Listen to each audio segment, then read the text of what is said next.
The emergency beacon screamed across 17 star systems before Marcus Chin even knew what hit his cargo hauler. One moment he was running a routine supply drop to the mining station at Kepler 442b, the next his ship was spinning through space like a broken toy, hull breached in 3 places and life support failing. The collision had come from nowhere. Something massive, organic, and moving fast had slammed into his starboard side. Through the cracked viewport, Marcus caught a glimpse of chitinous armor plating and what looked like wings before whatever it was disappeared into the asteroid field surrounding the mining station. "Mayday, mayday," Marcus spoke into his failing calm system, trying to keep his voice steady as emergency foam sealed the smaller hull breaches. "This is cargo vessel Helena's Dream requesting immediate assistance. I've got major hull damage," and the comm system died with a final electronic wheeze. Marcus worked quickly, his hands moving with the practiced efficiency of someone who had spent 15 years running cargo through the outer systems. The main life support was shot, but he could reroute power from the engines to buy himself maybe 6 hours of breathable air. The artificial gravity was failing too, leaving him floating in the cramped cockpit as debris drifted around him like lazy snow. He was checking the emergency beacon when something scraped along the hull. The sound sent ice through his veins, a deliberate, controlled scratching that spoke of intelligence rather than random debris. Marcus grabbed the emergency kit from under his seat, pulling out the small plasma torch that served as both cutting tool and weapon. It wasn't much, but it was better than nothing.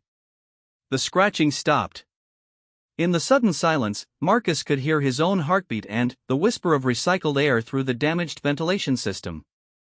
He floated near the main viewport, torch ready, and waited.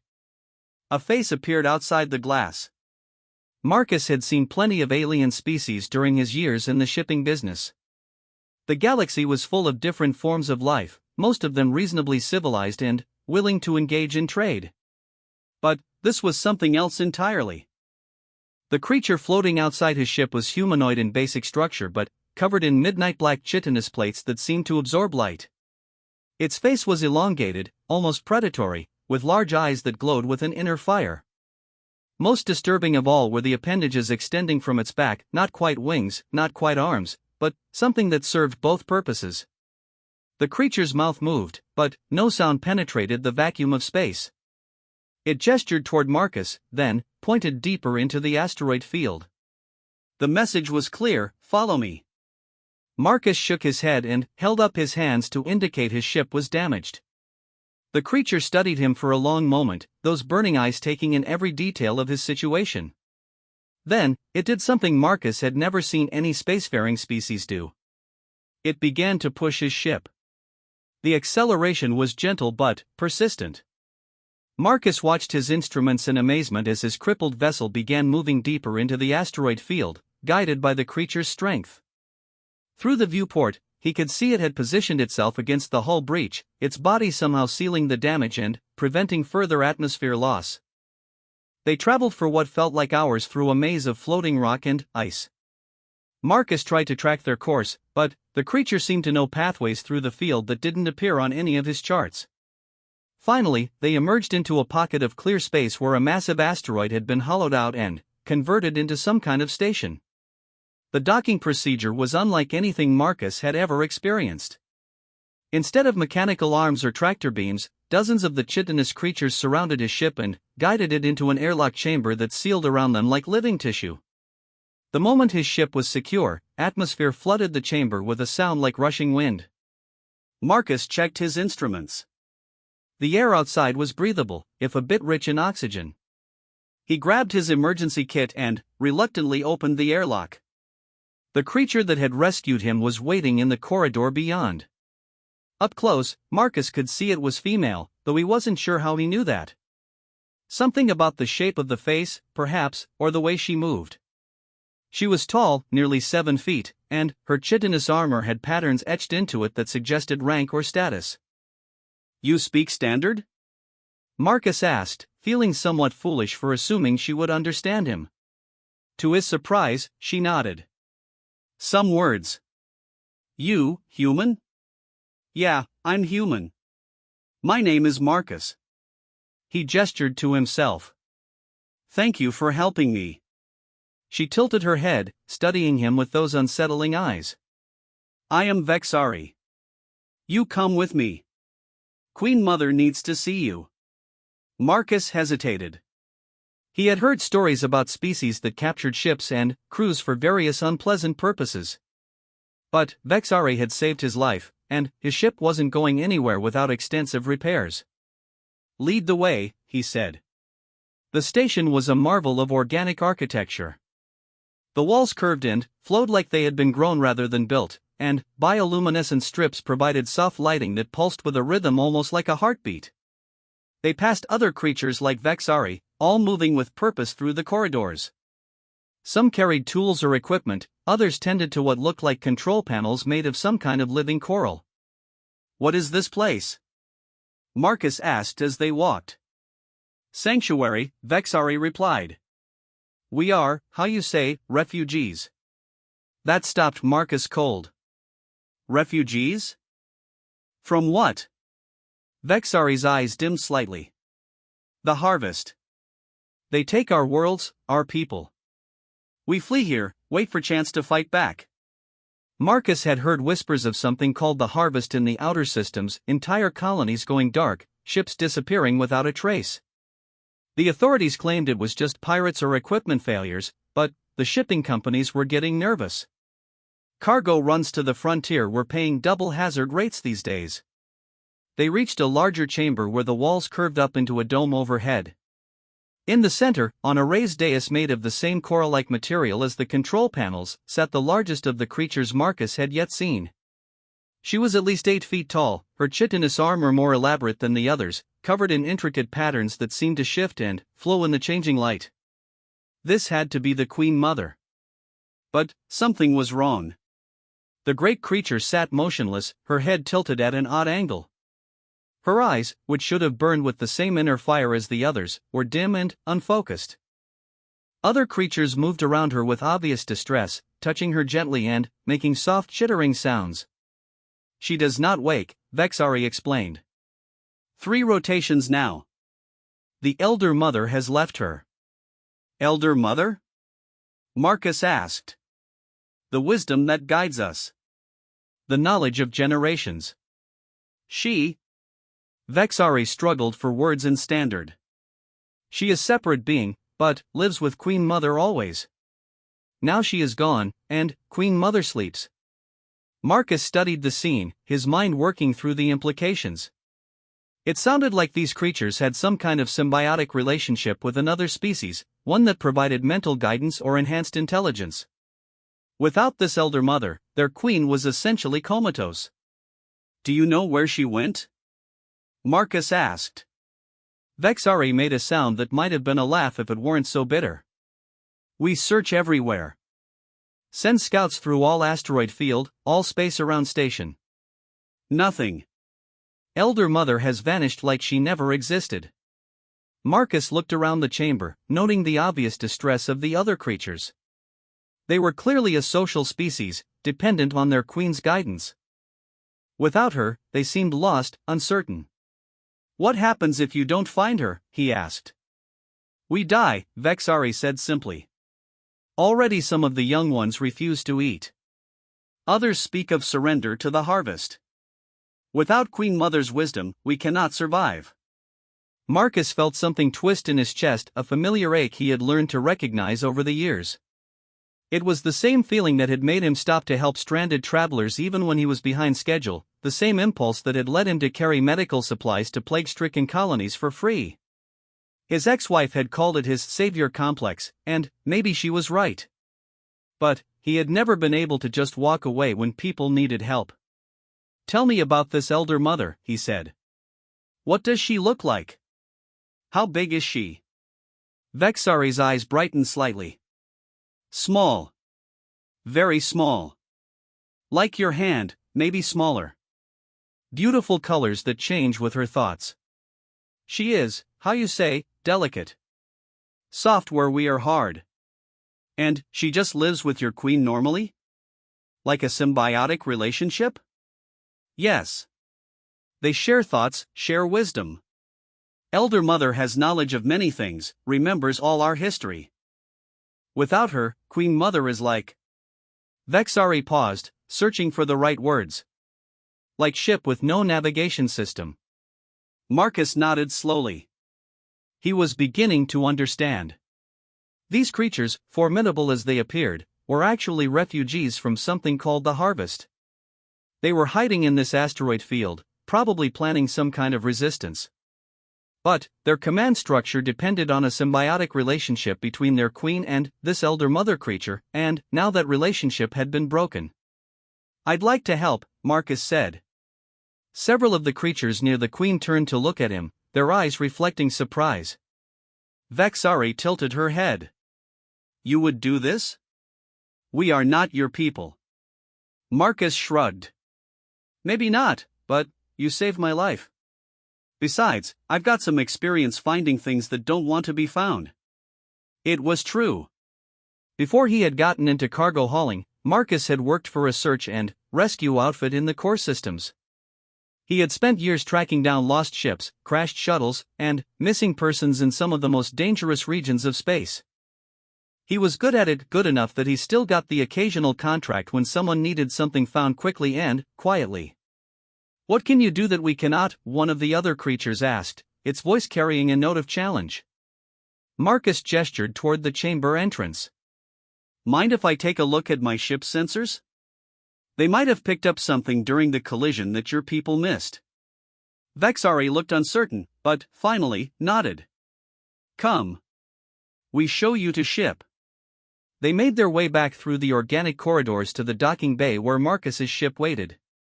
The Helena's Dream looked even worse in the station's lighting, hull plates buckled, scorch marks along the starboard side, and what looked like claw marks gouged into the metal near the bridge.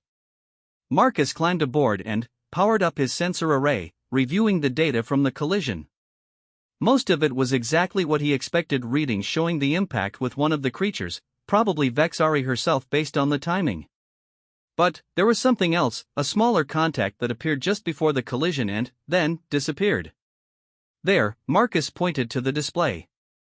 "Right there. Something small, maybe a meter across, moving fast. It's separated from the larger contact, from you, just before impact." Vexari studied the screen, her eyes widening. "Elder Mother. She must have been thrown free during collision." "But look at the trajectory," Marcus continued, highlighting the path on his display. "She wasn't just thrown randomly. She was moving under her own power, following a specific heading. The trajectory led deeper into the asteroid field, toward a region dense with small rocks and ice crystals. It would be nearly impossible to search thoroughly with the organic ships the creatures used, too many hiding places, too much interference." "I can track her," Marcus said. "My sensors are designed for finding small objects in cluttered environments. If she's out there, I can find her." Vexari was quiet for a long moment, studying the display.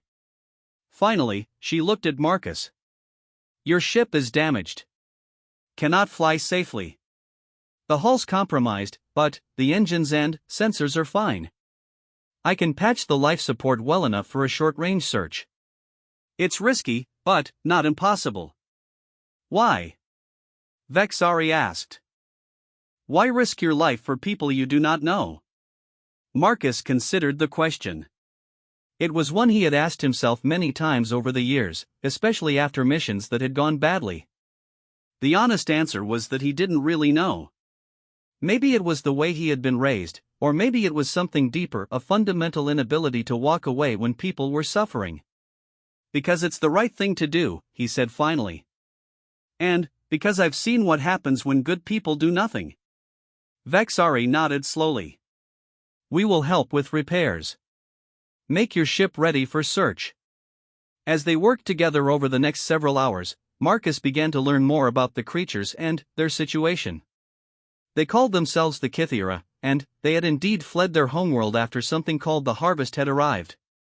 The Harvest, as far as Marcus could determine, was some kind of consuming force that devoured entire star systems, leaving nothing behind but empty space.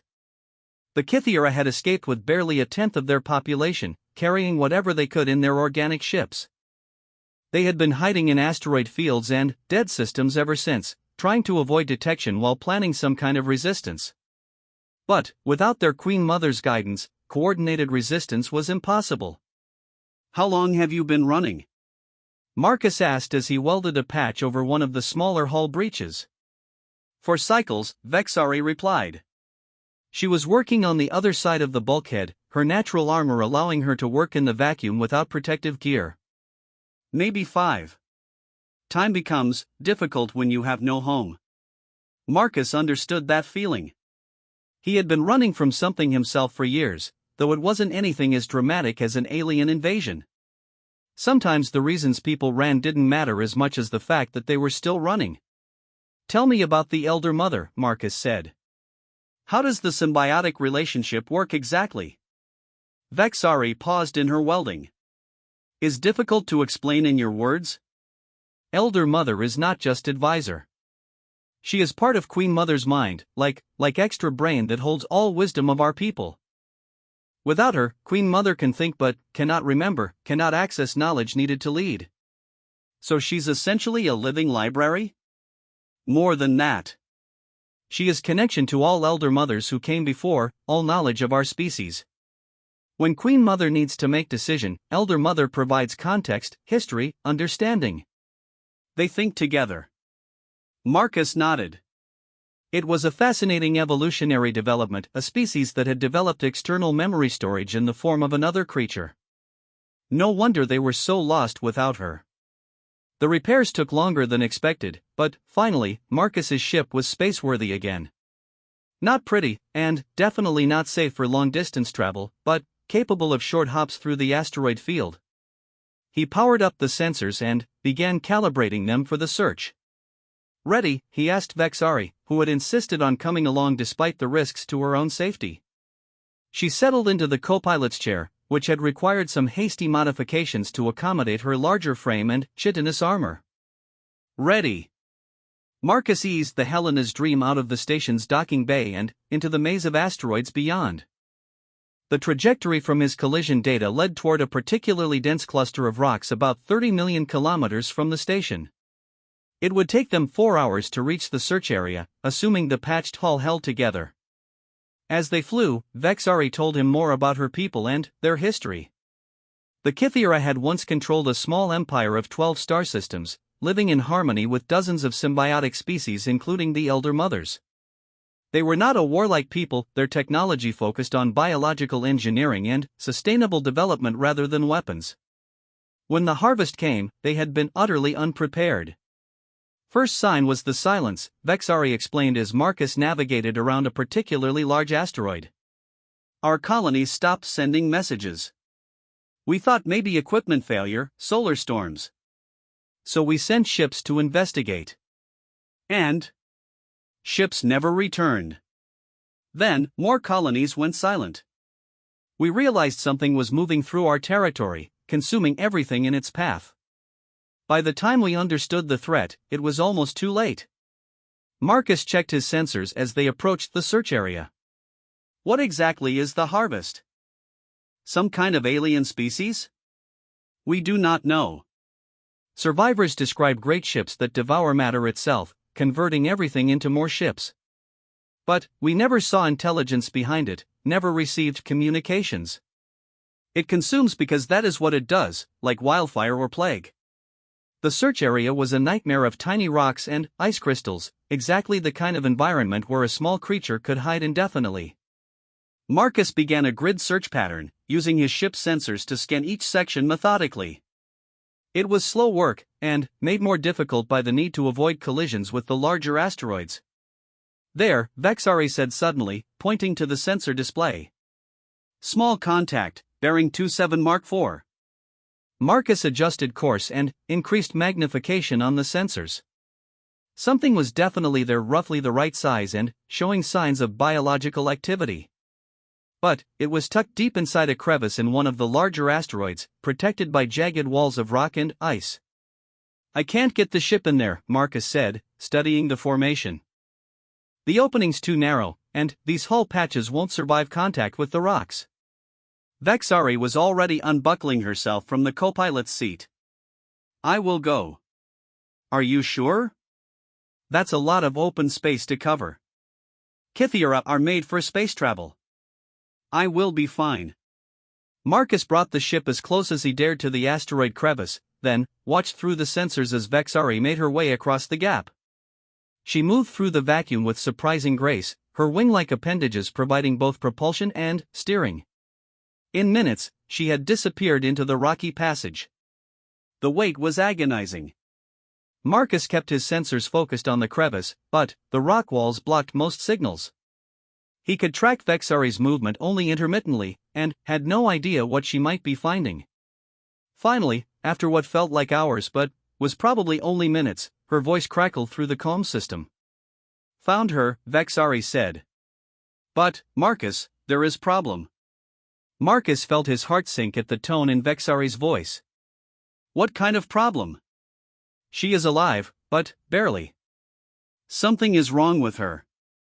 She does not respond to my presence, and her colors are all wrong. Also, Vexari paused. She is not alone. Not alone? What do you mean? There is human here. Male, unconscious. Elder Mother she is resting against his chest. Marcus blinked hard, certain he had misheard. Did you say human? Yes. Wearing environment suit, but I can see face through visor. Definitely human. They are both in small cavern, protected from vacuum. There is atmosphere here. Elder Mother must have created it somehow. This changed everything. Marcus quickly checked his ship's database for any reports of missing human vessels in the area. There was nothing recent, but the records only went back 6 months. Whoever this person was, they had been missing for a while. Can you move them both? Marcus asked. Elder Mother, yes. But human is much larger, and cavern entrance is very narrow. Will be difficult. Marcus made a quick decision. Bring the Elder Mother first. We need to get her back to your queen as quickly as possible. Then, we can figure out how to extract the human. Understood. The next hour tested Marcus's nerves to their limits. He watched on sensors as Vexari carefully extracted the Elder Mother from the asteroid crevice. Even through the electronic display, he could see that something was terribly wrong with the small creature. Instead of the vibrant, shifting colors Vexari had described, the Elder Mother appeared dim and gray, like a flower dying from lack of sunlight. When Vexari finally made it back to the ship, Marcus got his first real look at the Elder Mother. She was indeed small, no bigger than his hand, with a body that seemed part plant and part animal. Her skin should have been iridescent, shifting through the spectrum of visible light, but instead it was mottled with patches of dull gray. She lives, Vexari said, cradling the tiny creature gently in her armored hands. But, barely. We must get her to Queen Mother immediately. Marcus gunned the engines, pushing his damaged ship harder than he should have. The hull patches groaned under the stress, but they held. The return trip to the Kythera station took half the time of the outbound journey, though every minute felt like an hour. They docked with barely controlled urgency. Vexari was already moving before the airlock finished cycling, carrying the Elder Mother toward the Queen's chamber. Marcus followed, his mind racing with questions about the human they had left behind. The scene in the Queen's chamber was heartbreaking. The massive Queen Mother still sat motionless on her dais, surrounded by her people who watched with desperate hope as Vexari approached with the Elder Mother. The tiny creature looked even more fragile in the soft bioluminescent lighting of the chamber. Vexari gently placed the Elder Mother on the Queen's chest, just below what Marcus assumed was her heart. For a moment, nothing happened. Then, slowly, the Elder Mother began to move. She crawled weakly up the Queen's armor, making her way toward the junction where the neck met the head. Marcus watched in fascination as the Elder Mother found what appeared to be a small opening in the Queen's armor and began to settle into it. Almost immediately, both creatures began to change. The Elder Mother's colors started to return, shifting from gray to pale green and, then, to deeper, richer hues. The Queen's eyes, which had been dim and unfocused, began to brighten. But something was wrong. The colors were erratic, flashing from one extreme to another without the steady rhythm Vexari had described. The Queen's eyes opened, but they darted around the chamber in obvious confusion and distress. The elder mother suddenly convulsed and fell from her position, landing on the queen's chest with barely a flutter of movement. The queen's eyes dimmed again, though she remained conscious. What happened? Marcus asked as several of the Kythera rushed forward to check on both creatures. I do not understand, Vexari said, her voice heavy with despair. The bonding process began, but then failed. Elder Mother cannot maintain connection. A new voice spoke from the dais. It was the queen herself, her voice deep and resonant but strangely halting. I remember you, small one. She was looking directly at Marcus. Human. But memories are fragmented. Broken. Cannot access what I need to know. Marcus stepped forward. Your Majesty, we found the Elder Mother in an asteroid crevice. There was also a human there, unconscious. The Elder Mother was resting against him when we found them. The Queen's eyes sharpened with interest. Human was with Elder Mother? According to Vexari, yes. They were both in some kind of atmosphere bubble. The Elder Mother appeared to have created a survivable environment for both of them. The Queen tried to speak with the Elder Mother again, who managed to crawl partway up her armor before collapsing. The tiny creature was clearly dying, her colors fading to gray again. She is too weak, the Queen said. The time away from bonding has damaged her. She cannot complete connection alone. One of the other Kythera, an elderly male with scars across his armor, approached the dais. Queen Mother, perhaps if we brought the human here. No, another interrupted. Humans are not compatible with Elder Mother bonding. Their neural patterns are too different. Marcus found himself studying the Elder Mother's behavior. She kept trying to move in a specific direction, not toward the Queen's bonding site, but toward the chamber entrance. Toward where Marcus stood. Wait, he said. What if she doesn't want to bond with the Queen right now? What if she needs something else first? All eyes in the chamber turned to him. Vexari tilted her head. What do you mean? Look at her movement pattern. She's not trying to reach the bonding site. She's trying to reach me. Marcus stepped closer to the dais. What if her time with the other human created some kind of connection that she needs to resolve before she can properly bond with your queen again? The queen studied him for a long moment. You suggest what? That Elder Mother has formed bond with human? I don't know. But, in my experience, when someone or something is acting against their normal behavior patterns, it usually means they're responding to needs we don't understand. The elderly Kythera made a dismissive sound. Impossible. Elder Mothers bond only with Kythera queens. It is their nature, their purpose. But, the queen raised a hand for silence. Bring human here, she commanded. Small one speaks wisdom. We must understand what has happened before we can fix it. Marcus felt a stab of concern. The human is unconscious, and we left him in a vacuum environment. Even if he's in some kind of coma, moving him could be dangerous. Then, we stabilize him first, the Queen decided. Vexari, take medical team to asteroid. Bring human here safely. The next few hours were a flurry of activity. A team of Kythera medics accompanied Vexari back to the asteroid, while others worked to prepare a medical bay capable of supporting human life. Marcus found himself coordinating between the two groups, his knowledge of human physiology proving essential in setting up the life support systems. The Elder Mother remained on the Queen's chest, but her condition continued to deteriorate. Her colors had faded to almost nothing, and she moved only occasionally. The Queen tried repeatedly to establish some kind of mental connection, but each attempt failed after only a few moments. She is dying, the Queen said during one of Marcus's visits to the chamber. And, without her, my people will follow. Marcus studied the tiny creature. Up close, he could see that she was indeed beautiful even in her weakened state, hints of her natural iridescence showed through the gray pallor. There was something almost hypnotic about the way her colors shifted, even dimly. Tell me more about the bonding process, Marcus said. How does it work exactly? The Queen's eyes focused on him. Elder Mother connects to Queen's neural system through specialized interface. She provides access to genetic memory, historical knowledge, tactical analysis. In return, Queen provides life support and protection.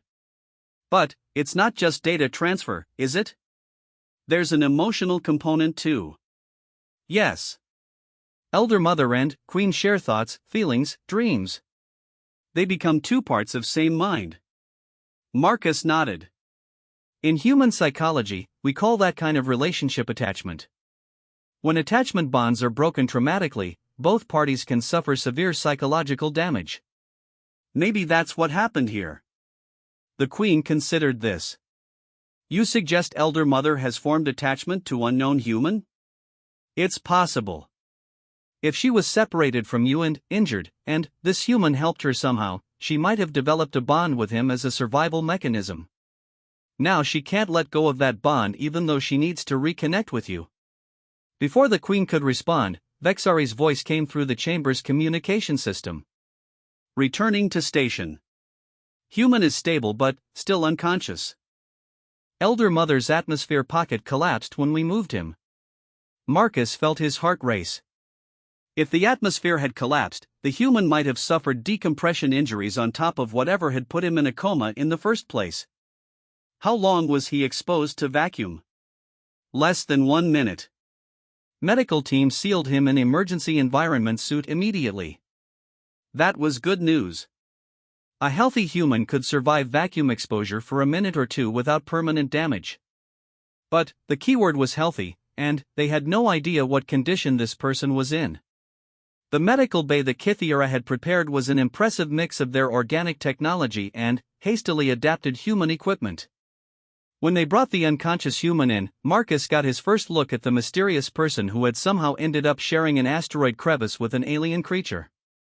He was young, maybe mid-20s, with the lean build of someone who spent a lot of time in low gravity. His skin was pale in the way that suggested extended space travel, and he had the calloused hands of someone who worked with machinery. Most interesting was the small device attached to his wrist, some kind of personal beacon that had been modified with additional components Marcus didn't recognize. Any identification? Marcus asked as the medical team worked to assess the human's condition. Vexari shook her head. No ship nearby, no records in beacon memory. But device has been modified with Kythera technology. That stopped Marcus cold. Kythera technology? How is that possible? I do not know. But modifications are recent, maybe days old. The medical scan revealed that the human was suffering from severe exhaustion and dehydration, but no major injuries. Whatever had happened to him, it hadn't been violent. He appeared to be in some kind of natural coma, probably the result of stress and exposure. Will he recover? The Queen asked when Marcus reported the findings. Probably, with time and proper care. But I can't say when he'll wake up. The Queen made a decision that surprised everyone. Bring him to main chamber. Place him near dais. Queen Mother, the elderly Kythera protested. Humans are not silence, the Queen commanded.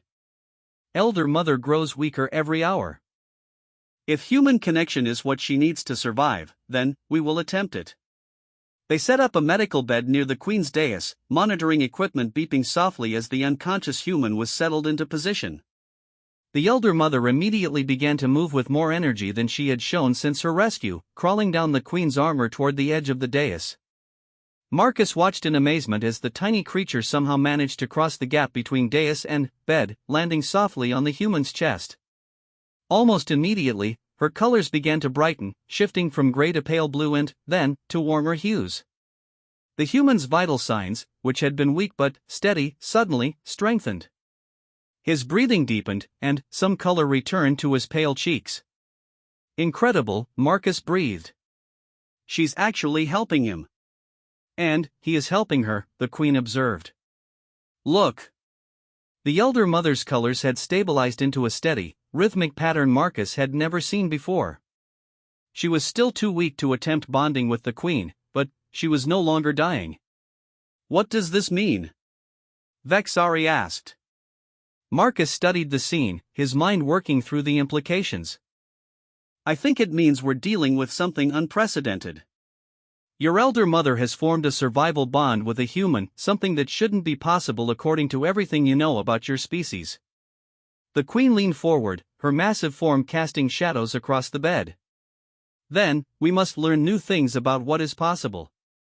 Both elder mother and human are stable for now. We wait for human to wake, then, we understand what has happened between them. As if responding to her words, the human stirred slightly. His eyes fluttered open, unfocused and confused. He tried to speak, but only managed to whisper that none of them could understand. The elder mother's colors shifted to warmer tones, and she moved slightly on his chest, almost as if she were comforting him. The human's eyes found her, and his expression changed from confusion to something like wonder. Hello, little friend, he whispered, his voice barely audible but carrying clear affection. The elder mother pulsed with soft light, and the human smiled, the first genuine expression of emotion any of them had seen from him. Marcus exchanged glances with Vexari. Whatever had happened between these two, it was unlike anything in Kythera history.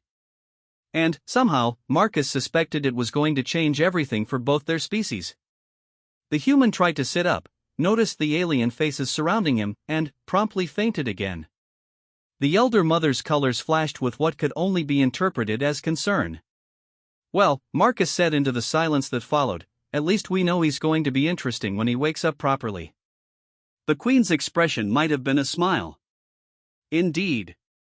And, perhaps he will have answers we need about surviving the harvest. Marcus looked at the unconscious human, the tiny alien creature on his chest, and the massive queen watching over them all. Somehow, he had the feeling that his simple cargo run had just become something much more significant. The question was whether any of them would survive long enough to figure out what that might be. In the corridors beyond the chamber, other Kythera went about their duties with new hope. For the first time in days, their queen was fully awake and alert, even if the elder mother couldn't yet complete the bonding process. It was a start. And, in the depths of space, something vast and hungry continued its approach toward the asteroid field where they all hid, drawn by signals it had been tracking for longer than any of them realized. David Kim woke up to the impossible sight of a 7-foot-tall alien staring down at him with glowing eyes. For a moment, he was certain he was still dreaming, or possibly dead. Then, he felt the familiar weight on his chest and looked down to see Shimmer resting against his sternum, her colors pulsing with the calm rhythm he had come to associate with contentment. Easy there, a human voice said from somewhere behind the alien. You're safe. These people helped rescue you. David turned his head to see another human approaching, older, maybe 40, with the weathered look of someone who spent a lot of time in space. The relief at seeing another human face was so overwhelming that David nearly started crying. I'm Marcus Chen, the man said, pulling up a chair beside the medical bed. This is Vexari, and the large lady behind her is Queen Mother of the Kythera. They've been taking care of you and your little friend here. Shimmer, David said automatically, then felt foolish for naming the alien creature something so mundane. I mean, that's what I call her. I don't know her real name. The massive queen leaned forward, her voice resonating through the chamber. Elder mothers do not have names as you understand them. They have patterns, frequencies that identify them to their bonded queens. But Shimmer is acceptable. David tried to sit up, wincing as various muscles protested. How long was I unconscious? About 18 hours, Marcus replied. You were severely dehydrated and exhausted when we found you. What's the last thing you remember? David closed his eyes, trying to organize his fragmented memories. I was on a survey mission for Titan Mining Consortium. Deep space probe work, checking asteroid compositions in advance of mining operations. My ship's AI detected an anomaly in this field, something that didn't match normal asteroid signatures. What kind of anomaly? Vexari asked, speaking for the first time. Energy signatures that suggested biological activity.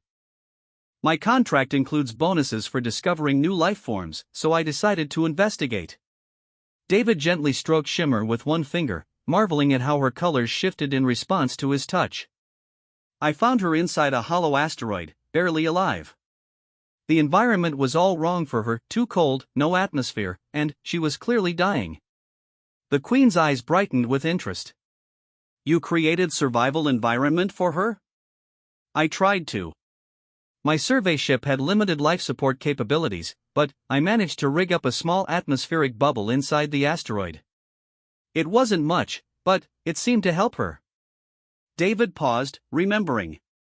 That's when things got strange. Strange how? Marcus asked. David looked down at Shimmer, who pulsed with what he had learned to recognize as encouragement. She started connecting with me somehow. Not mentally, exactly, but I began to understand things about her species, about what was chasing them. Images, emotions, fragments of memory that weren't mine. The chamber fell silent. The Queen and Vexari exchanged glances that spoke of deep concern. Elder mothers do not form bonds with other species, Vexari said carefully. It is impossible. Apparently not, David replied. Because she definitely did something to me. I started having dreams about vast ships consuming entire worlds, about your people fleeing through space.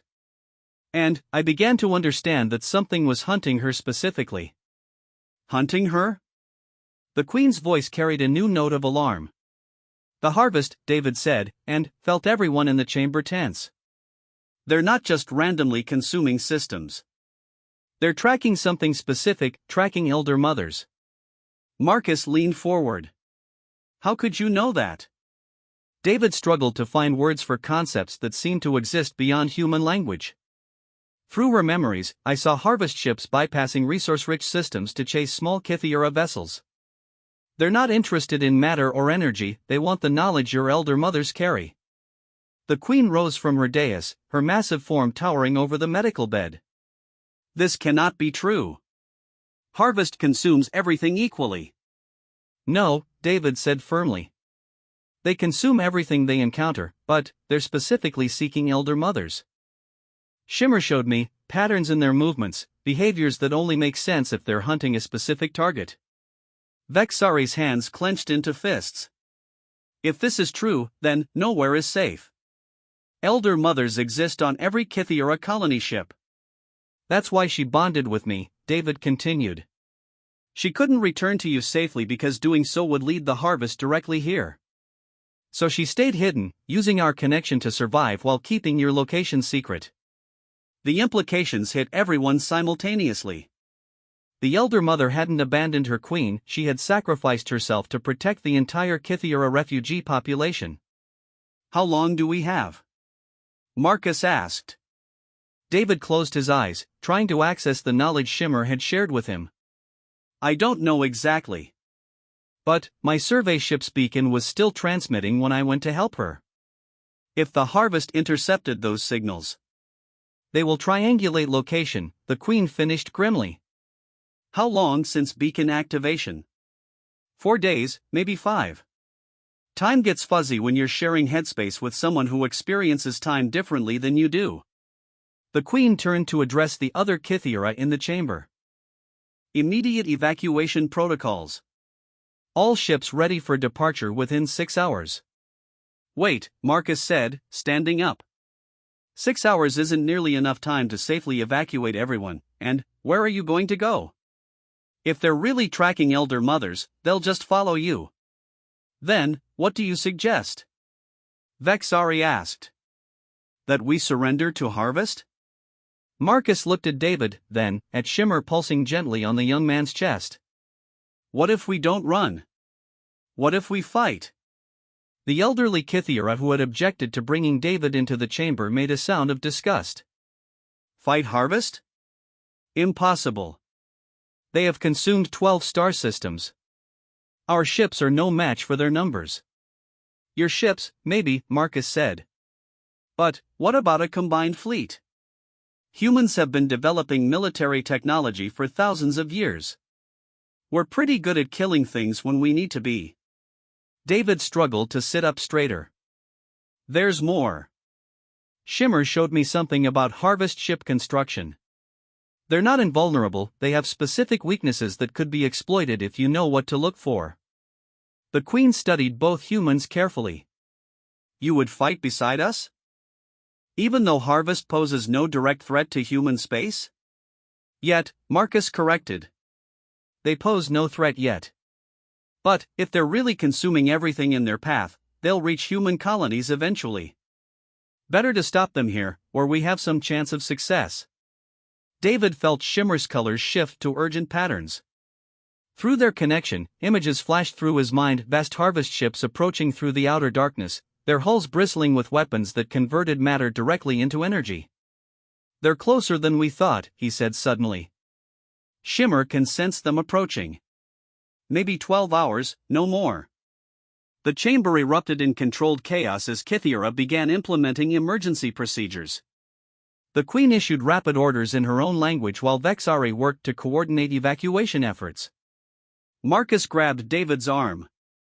Can you walk? We need to get to my ship and contact human authorities. If we're going to mount a defense, we need to move fast. David swung his legs over the side of the medical bed, pleased to find that his strength was returning quickly. Shimmer adjusted her position on his chest, her small appendages gripping his shirt to maintain her hold. She's not going to let go, is she? Marcus observed. Would you, if you just found the only thing keeping you alive? David replied. Besides, I think we're going to need her knowledge to have any chance against the Harvest. They made their way through corridors filled with fleeing Kythera, families carrying what possessions they could while warriors prepared weapons that looked more ceremonial than practical. The organic architecture of the station was already beginning to change, walls retracting and passages realigning as the structure prepared for rapid abandonment. Marcus's ship looked even worse in the emergency lighting, its hull patches clearly temporary fixes rather than permanent repairs. But the communication systems were functional, and that was what mattered. This is cargo vessel Helena's Dream calling Terra Command, Marcus spoke into his transmitter. Emergency Priority 1. I need immediate connection to Colonial Defense Force Command. The response came back within minutes, crackling with static from the long-range relay. Helena's Dream, this is Admiral Sarah Chen, Colonial Defense Force. Marcus, what the hell are you doing out there? David raised an eyebrow at the familiar tone. Marcus shrugged. My sister. We don't talk much, but she's good at her job. Sarah, I'm transmitting coordinates for an alien refugee station. They're about to be attacked by something called the Harvest, and we need immediate military support. There was a long pause. Marcus, you're talking about deploying CDF assets to defend aliens against other aliens. I can't authorize that kind of operation without it. The Harvest doesn't just threaten aliens, David interrupted, leaning over the microphone. They're a consuming force that devours everything in their path. If they're not stopped here, they'll eventually reach human space. Who is this? Admiral Chen's voice carried new interest. David Kim, Titan Mining Consortium Survey Specialist. I've been in contact with the alien refugees for several days. Admiral, the Harvest has already consumed 12 star systems. They convert matter directly into more ships, and their technology is far beyond anything we've encountered. Another pause, longer this time. I need verification of these claims. I can provide that, David said. Through his connection with Shimmer, he accessed memories of Harvest attacks and began transmitting the data. Sending tactical analysis now, including identified weaknesses in their ship design. The silence stretched for several minutes. When Admiral Chan spoke again, her voice was crisp with military authority. Helena's Dream, I'm dispatching the 3rd Fleet to your location. ETA 8 hours. Can you hold that long? David felt Shimmer pulse with alarm. The Harvest will arrive before your fleet does. Maybe 6 hours now. Then, we buy time, Marcus said grimly. Sarah, tell your people to come and ready for immediate combat. We'll try to keep the refugees alive until you arrive. Understood. And, Marcus? Try not to get killed.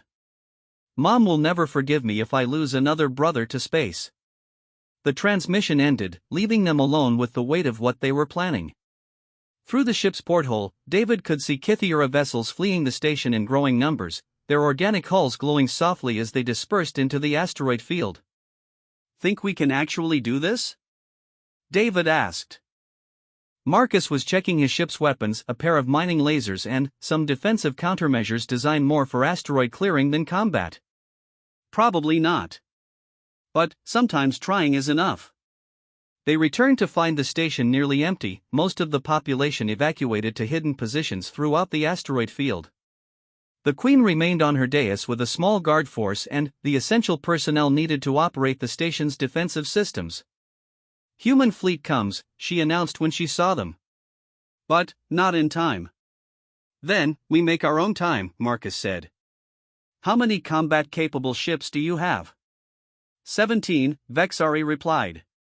"But, they are designed for speed and stealth, not direct combat with harvest vessels."